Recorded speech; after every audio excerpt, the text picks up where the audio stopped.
Mujeres que corren con los lobos. Clarisa Pincola Estés. Capítulo 8. Las trampas. Trampa 6. El temor ante lo colectivo. La rebelión de la sombra.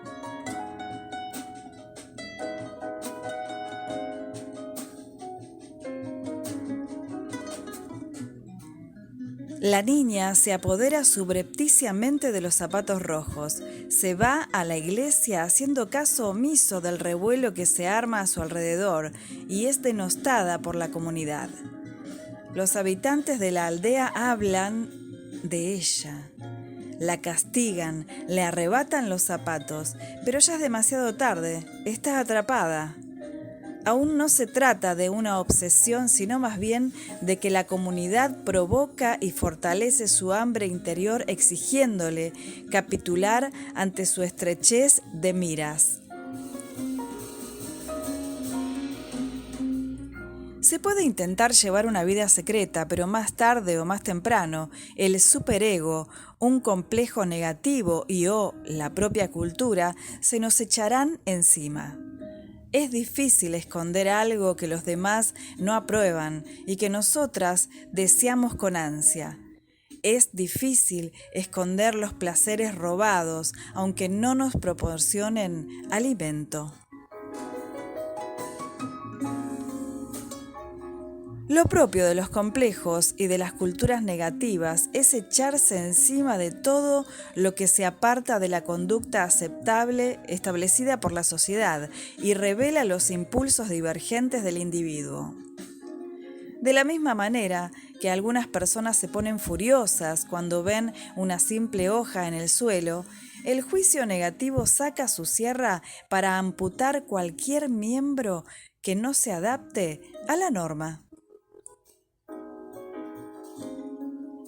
A veces, la colectividad ejerce presión sobre una mujer para que sea una santa, para que sea instruida y políticamente correcta, para que lo tenga todo bien junto y ordenado, de tal manera que cada uno de sus esfuerzos sea una obra perfecta.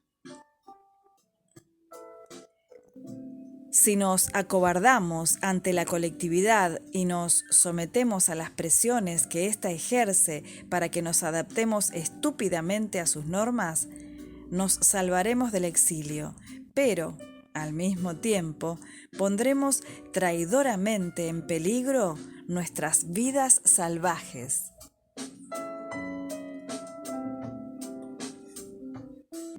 Algunos piensan que ya pasó la época en que se maldecía a la mujer salvaje, y cuando ésta se comportaba de acuerdo con el yo natural de su alma, se la calificaba de equivocada y de mala.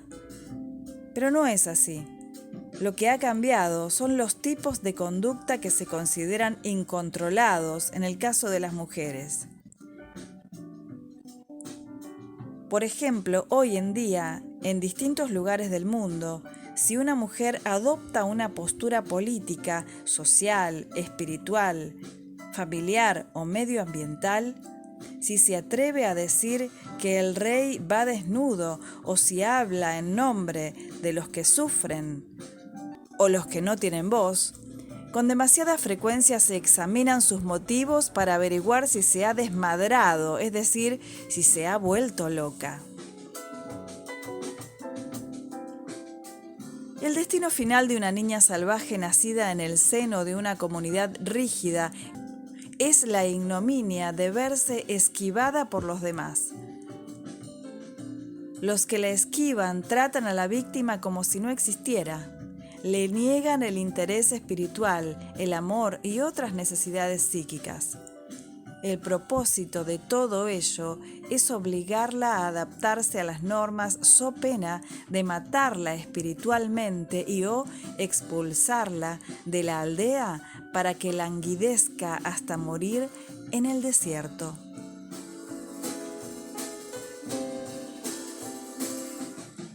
Si se esquiva a una mujer, ello se debe casi siempre a que ha hecho o está a punto de hacer algo de carácter salvaje, las más de las veces algo tan sencillo como expresar una opinión ligeramente distinta o vestirse con un color considerado impropio, es decir, se debe tanto a cosas muy pequeñas como a cosas grandes. Hay que recordar que una mujer oprimida no es que se niegue a encajar, sino que no puede encajar sin morir al mismo tiempo. Está en juego su integridad espiritual, por lo cual tratará de liberarse por todos los medios a su alcance, por muy peligrosos que estos sean. Veamos un ejemplo.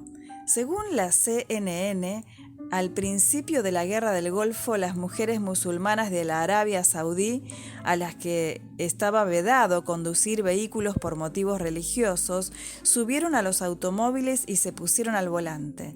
Después de la guerra, las mujeres fueron llevadas ante unos tribunales que condenaron su conducta y finalmente, después de muchos interrogatorios y reproches, fueron entregadas a la custodia de sus padres, hermanos o maridos, quienes tuvieron que prometer mantenerlas en cintura en el futuro. Este es un ejemplo de la huella de vida y prosperidad que deja una mujer en un mundo enloquecido que la tacha de escandalosa, insensata e incontrolada.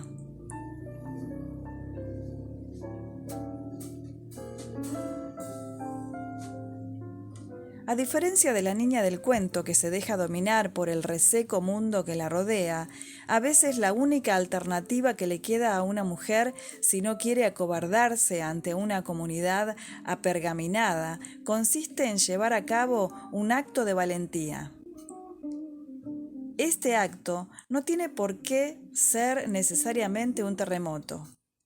Valentía significa seguir los impulsos del corazón. Hay millones de mujeres que cada día llevan a cabo actos de gran valentía. No se trata solo del acto individual que transforma una reseca comunidad, sino de la repetición de los actos. Tal como me dijo una vez una joven monja budista, las gotas de agua traspasan la piedra.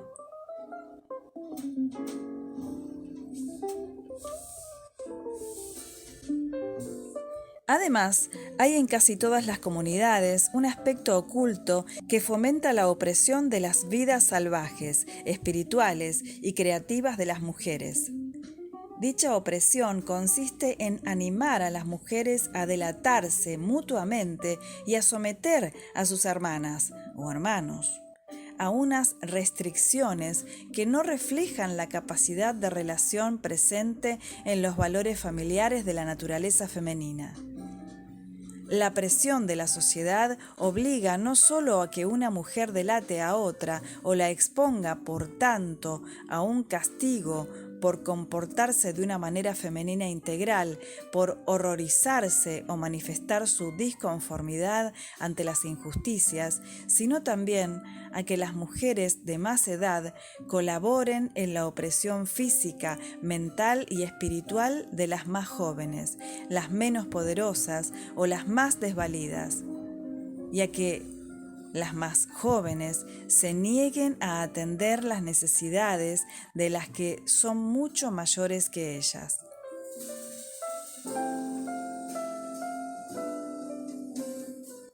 Cuando una mujer se niega a apoyar a una comunidad reseca, se niega a abandonar sus pensamientos salvajes y actúa de acuerdo con ellos.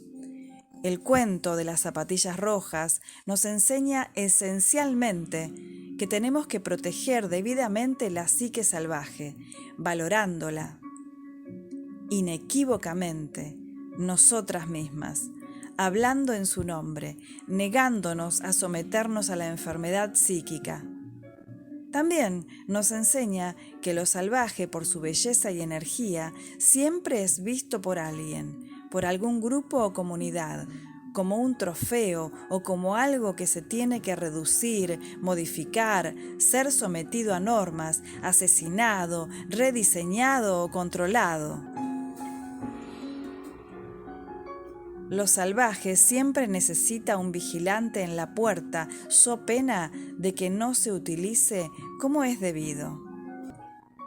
Cuando una comunidad es hostil a la vida natural de una mujer, en lugar de aceptar las etiquetas peyorativas e irrespetuosas que se le aplican, la mujer puede y debe, como el patito feo, resistir y aguantar buscando el lugar que le corresponde y, a ser posible, vivir más y superar la prosperidad y la creatividad de aquellos que la habían denigrado.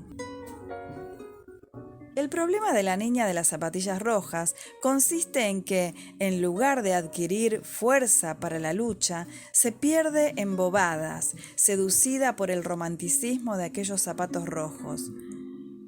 Lo importante de la rebelión es que la forma que asuma sea eficaz. La atracción que ejercen en la niña los zapatos rojos le impide, en realidad, protagonizar una rebelión significativa, capaz de promover un cambio, de transmitir un mensaje y provocar un despertar. Ojalá pudiera decir que hoy en día las trampas para mujeres ya no existen o que las mujeres son tan listas que ven las trampas desde lejos, pero no es así. El depredador está todavía presente en la cultura y sigue tratando de socavar y destruir toda conciencia y todos los intentos de alcanzar la plenitud. El dicho según el cual las libertades tienen que reconquistarse cada 20 años encierra una verdad, una gran verdad. A veces parece que hay que conquistarlas cada 5 minutos. Sin embargo, la naturaleza salvaje nos enseña que tenemos que enfrentarnos a los desafíos a medida que se van produciendo. Cuando los lobos son acosados, no dicen, ¡oh, no! ¡Ya estamos otra vez! Saltan, brincan, corren, se lanzan, se echan a la garganta, hacen lo que tienen que hacer. Por consiguiente, no debemos escandalizarnos por el hecho de que se produzca una entropía y un deterioro y de que haya que pasar por momentos difíciles. Las cuestiones que tienden una trampa a la alegría de las mujeres siempre cambiarán de forma y de aspecto, pero en nuestra naturaleza esencial encontraremos toda la fuerza y la libido necesarias para llevar a cabo los actos imprescindibles del corazón. Trampa 7. La simulación, el intento de ser buena. La normalización de lo anormal.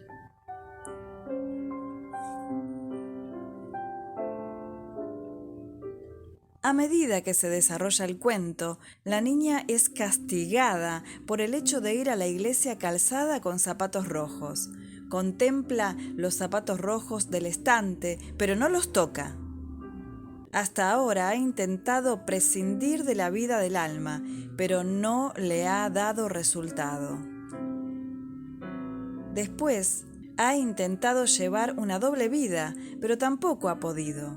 Ahora, como último recurso, procura ser buena.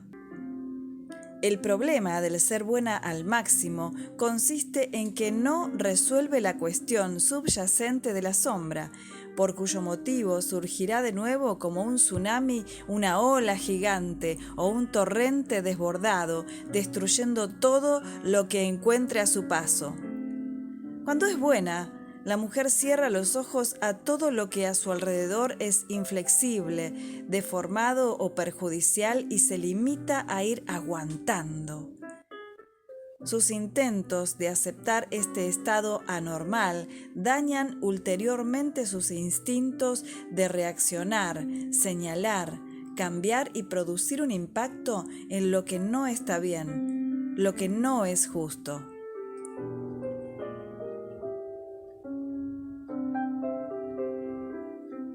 Anne Sexton escribió un poema acerca de las zapatillas rojas, titulado precisamente Las zapatillas rojas.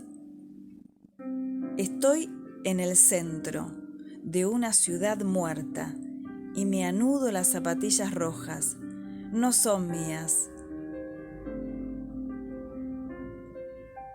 Son de mi madre y de su madre, transmitidas como una herencia, pero escondidas como cartas vergonzosas. La casa y la calle que les corresponden están escondidas y todas las mujeres también están escondidas.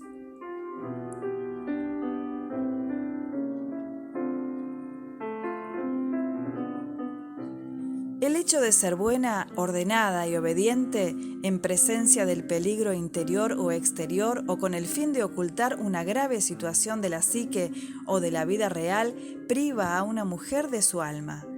La aísla de su sabiduría y de su capacidad de actuar, como la niña del cuento que no protesta demasiado, que intenta disimular su hambre y aparentar que no arde nada en su interior. Las mujeres modernas padecen el mismo trastorno consistente en normalizar lo anormal. Se trata de un trastorno que está a la orden del día en muchas culturas. El hecho de normalizar lo anormal hace que el espíritu, que en condiciones normales se apresuraría a corregir la situación, se hunda en el tedio, la complacencia y en el último extremo, en la ceguera, tal como le ocurre a la anciana. Se ha llevado a cabo un importante estudio que explica los efectos de la pérdida del instinto de protección en las mujeres. A principios de los años 60, unos científicos llevaron a cabo unos experimentos con animales para averiguar algo acerca del instinto de fuga de los seres humanos. En uno de los experimentos conectaron unos cables eléctricos a una mitad del fondo de una jaula de grandes dimensiones, de tal manera que un perro introducido en la jaula recibía una descarga cada vez que pisaba el lado derecho de la jaula. El perro aprendió rápidamente a permanecer en el lado izquierdo de la jaula. Después desconectaron unos cables eléctricos al lado izquierdo de la jaula y se desconectó el lado derecho. A continuación, se conectaron cables a todo el suelo de la jaula para que se produjeran descargas al azar, de tal forma que donde quiera que se tendiera o permaneciera de pie, el perro pudiera recibir una descarga. En un primer tiempo, el perro se mostró confuso y en un segundo se aterrorizó. Finalmente, el perro se dio por vencido y se tendió recibiendo la descarga tal como venían sin tratar de escapar ni de esquivarlas. Pero el experimento aún no había terminado. Después se abrió la puerta de la jaula. Los científicos esperaban que el perro saliera corriendo, pero este no lo hizo. A pesar de que habría podido abandonar la jaula a voluntad, el aterrorizado perro permaneció tendido, de lo cual los científicos dedujeron que cuando una criatura se expone a la violencia, tiende a adaptarse a esta perturbación de tal forma que cuando cesa la violencia o se le concede la libertad, el saludable instinto de huir queda notablemente mermado y en su lugar la criatura se queda quieta. Esta normalización de la violencia en la naturaleza salvaje de las mujeres y eso que los científicos han denominado posteriormente el desvalimiento aprendido, son lo que induce a las mujeres no solo a permanecer al lado de sus parejas borrachas, sus patrones explotadores y los grupos que las hostigan y se aprovechan de ellas, sino también a sentirse incapaces de reaccionar para defender las cosas en las que creen con todo su corazón, su arte, sus amores, sus estilos de vida y su política. La normalización de lo anormal, incluso en el caso de que no quepa la menor duda de que ello va en detrimento de la propia persona se aplica a todas las palizas que se propinan a las naturalezas físicas, emocionales, creativas, espirituales e instintivas. Las mujeres se enfrentan con esta cuestión cada vez que los demás las aturden para obligarlas a hacer otra cosa que no sea defender la vida de su alma contra las proyecciones invasoras de carácter físico, cultural o de otro tipo. Nuestra psique se acostumbra a las descargas dirigidas contra nuestra naturaleza salvaje. Nos adaptamos a la violencia contra la sabia naturaleza de la psique. Procuramos ser buenas normalizando lo anormal y como consecuencia de ello perdemos nuestra capacidad de huir. Perdemos la capacidad de defender los elementos del alma y de la vida que a nuestro juicio son más valiosos. Cuando nos obsesionan los zapatos rojos, perdemos por el camino toda suerte de importantes cuestiones personales, culturales y ambientales. Perdemos tantas cosas significativas cuando abandonamos la vida hecha a mano que necesariamente tienen que producirse toda suerte de lesiones en la psique, la naturaleza, la cultura, la familia, etc. El daño a la naturaleza es concominante con el aturdimiento de la psique de los seres humanos. Ambos van y deben considerarse unidos. Cuando un grupo comenta lo mucho que se equivoca lo salvaje y el otro grupo replica que lo salvaje ha sufrido un agravio, hay algo que falla drásticamente. En la psique instintiva, la mujer salvaje contempla el bosque y ve en él un hogar para sí misma y para todos los seres humanos. Pero otros, al contemplar el mismo bosque, quizá lo vean como un terreno sin árboles e imaginen sus bolsillos llenos a rebosar de dinero. Se trata de graves fracturas en la capacidad de vivir y dejar vivir de manera que todos podamos vivir. Cuando yo era niña, en los años 50, en los primeros días de las agresiones industriales contra la tierra, una barcaza de petróleo se hundió en la cuenca de Chicago del lago Michigan. Tras pasarse un día en la playa, las madres restregaban a sus hijos con el mismo entusiasmo con que solían limpiar los suelos de parquet de sus casas, pues los niños estaban enteramente manchados de gotitas de petróleo. El hundimiento de la barcaza había provocado un vertido de petróleo que se desplazaba formando grandes sábanas que parecían unas islas flotantes tan anchas y largas como manzanas de casas. Cuando chocaban contra los embarcaderos, se rompían en fragmentos que se hundían en la arena y se deslizaban hacia la orilla bajo las olas. Durante muchos años, la gente no pudo nadar sin cubrirse de una capa de porquería de color negro. Los niños que construían castillos de arena recogían de repente un puñado de gomoso petróleo. Los enamorados ya no podían rodar sobre la arena. Los perros, los pájaros, la vida acuática y la gente, todo el mundo sufría. Recuerdo haber experimentado la sensación de que mi catedral había sido bombardeada. La lesión del instinto, la normalización de lo anormal, fue la causa de que las madres limpiaran de la mejor manera posible las manchas de aquel vertido de petróleo, y más tarde los efectos de los ulteriores pecados de las fábricas, de las refinerías y de las fundiciones sobre sus hijos, sus coladas y el interior de sus seres queridos. A pesar de lo confusas y preocupadas que estaban, habían olvidado su justa cólera, aunque no todas, la mayoría de ellas se había acostumbrado a no intervenir en los acontecimientos desagradables. El hecho de romper el silencio, huir de la jaula, señalar los errores y exigir un cambio era severamente castigado. Sabemos por otros acontecimientos parecidos que se han producido a lo largo de nuestra vida que cuando las mujeres no hablan, cuando no hablan suficientes personas, la voz de la mujer salvaje enmudece y por consiguiente en el mundo enmudece también lo natural y lo salvaje. Y al final enmudecen el lobo, el oso y los depredadores. Enmudecen los cantos, los bailes y las creaciones. enmudecen el amor, las reparaciones y los abrazos, privados del aire puro, el agua y las voces de la conciencia.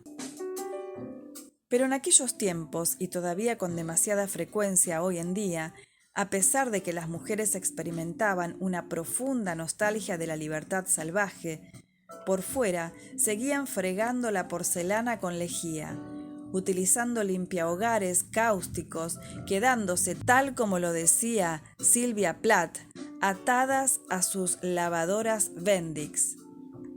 Allí lavaban y enjuagaban sus ropas en agua demasiado caliente para la piel humana y soñaban con un mundo distinto. Cuando los instintos resultan heridos, los seres humanos normalizan repetidamente las agresiones, los actos de injusticia y de destrucción que se cometen contra ellos, sus hijos, sus seres queridos, su tierra, incluso sus dioses. Esta normalización de lo vergonzoso y lo ofensivo se rechaza restableciendo el instinto herido. Cuando el instinto se restablece, regresa la naturaleza integral salvaje. En lugar de bailar en el bosque, con los zapatos rojos, hasta que la vida se convierte en una tortura absurda, podemos regresar a la vida hecha a mano, a la vida enteramente significativa, hacernos nuevamente las zapatillas, dar nuestros paseos y conversar en la forma que nos es propia. Aunque no cabe duda de que se aprenden muchas cosas disolviendo las propias proyecciones, eres cruel, me haces daño, y contemplando hasta qué extremo nosotras somos crueles y nos hacemos daño, la investigación no tiene modo alguno que acabar aquí. La trampa que hay en el interior de la trampa es pensar que todo se arregla disolviendo la proyección y buscando la conciencia que tenemos dentro. Eso es cierto algunas veces y otras no. En lugar de perder el tiempo con el paradigma de o eso o lo otro, aquí afuera ocurre algo o nos ocurre algo a nosotros. Es más útil emplear un modelo de y. Este modelo tiene en cuenta la cuestión interior y la cuestión exterior. Por eso, y permite una investigación más exhaustiva, es mucho más curativo en todas direcciones y presta su apoyo a las mujeres para que pongan en tela de juicio el statu quo con más confianza, para que no se miren únicamente a sí mismas, sino que miren también el mundo que accidental, inconsciente o maliciosamente ejerce presión sobre ellas. El paradigma del II no debe utilizarse como modelo de reproche al propio yo o a los demás, sino más bien como un medio de sopesar y juzgar el sentido de la responsabilidad, tanto interior como exterior, y lo que se tiene que cambiar, pedir o sombrear. Detiene la fragmentación cuando una mujer trata de reparar todo lo que tiene a su alcance, sin menospreciar sus propias necesidades ni apartarse del mundo. Muchas mujeres consiguen en cierto modo resistir en estado de cautividad, pero viven media vida o un cuarto de vida o una milésima parte de vida. Lo consiguen, pero a costa de vivir amargadas hasta el fin de sus días. Es posible que se desesperen y como un niño que se ha pasado el rato llorando desconsoladamente sin que nadie acuda a consolarlo, pueden hundirse en el silencio y en una desesperanza mortal. Después sobreviene el cansancio y la desesperación. La jaula está cerrada. Trampa 8. La danza descontrolada, la obsesión y la adicción.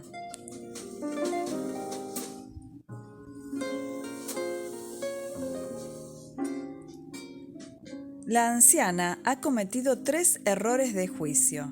A pesar de que en la situación ideal tendría que ser la guardiana y la guía de la psique, está demasiado ciega para ver la verdadera naturaleza de los zapatos que ella misma ha comprado. No puede ver la emoción de la niña, ni la personalidad del hombre de la barba pelirroja que acecha en la proximidad de la iglesia. El viejo de la barba pelirroja dio unos golpecitos a las suelas de los zapatos de la niña y aquella vibración puso en movimiento los pies de la niña. Y ahora, ésta baila con entusiasmo, pero lo malo es que no puede detenerse.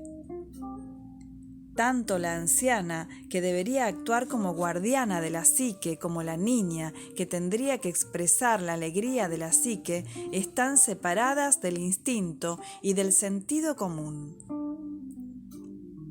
La niña lo ha probado todo: adaptarse a la anciana, no adaptarse, robar subrepticiamente, ser buena, perder el control y alejarse bailando, recuperar la compostura e intentar volver a ser buena. Aquí, su intensa hambre de alma y de significado la obliga una vez más a tomar los zapatos rojos, ajustarse la hebilla e iniciar su última danza, una danza hacia el vacío de la inconsciencia. Ha normalizado una vida cruel y reseca, despertando en su sombra un anhelo todavía más grande por los zapatos de la locura. El hombre de la barba pelirroja ha despertado algo, pero no es la niña, sino los zapatos del tormento. La niña empieza a girar y va perdiendo su vida de una manera que, como las adicciones, no le produce riqueza, esperanza o felicidad, sino traumas, temor y agotamiento. No hay descanso para ella. Cuando penetra dando vueltas en el cementerio, un temible espíritu no le permite entrar y pronuncia una maldición contra ella.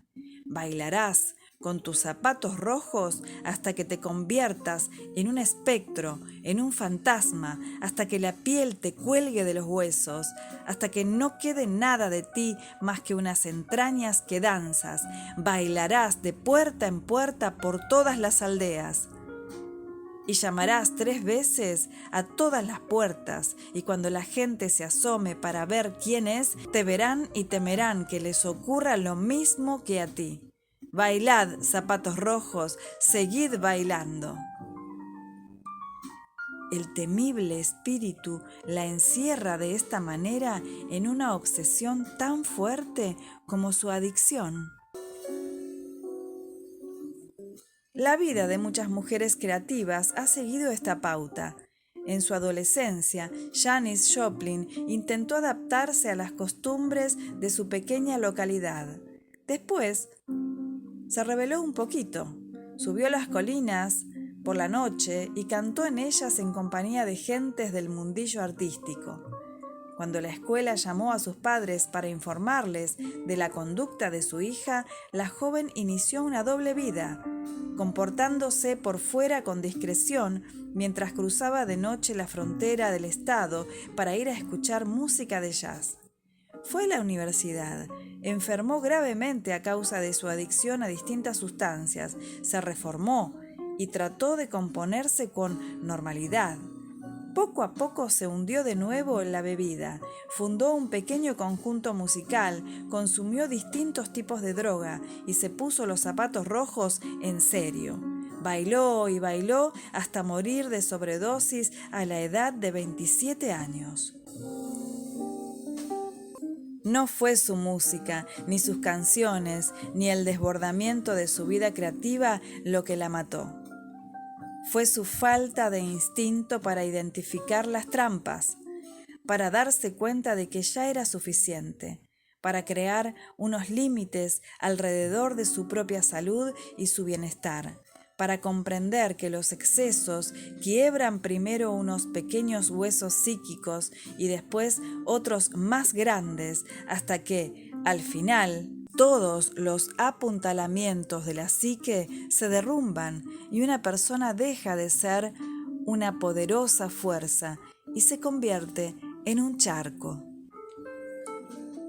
Solo necesitaba una sabia voz interior que la animara a resistir, un retazo de instinto que la indujera a aguantar hasta que pudiera iniciar la laboriosa tarea de reconstruir el sentido y el instinto interior. Hay una voz salvaje que vive en el interior de todas nosotras y que nos susurra: resiste el tiempo suficiente. Resiste el tiempo suficiente para que renazca tu esperanza y abandones la frialdad y las medias verdades defensivas, para que te arrastres, cinceles y te abras camino a golpes. Resiste lo suficiente para ver lo que te conviene, para recuperar la fuerza, para intentar algo que dé resultado. Resiste lo bastante para alcanzar la línea de meta. No importa el tiempo que tardes, ni la forma en que lo hagas.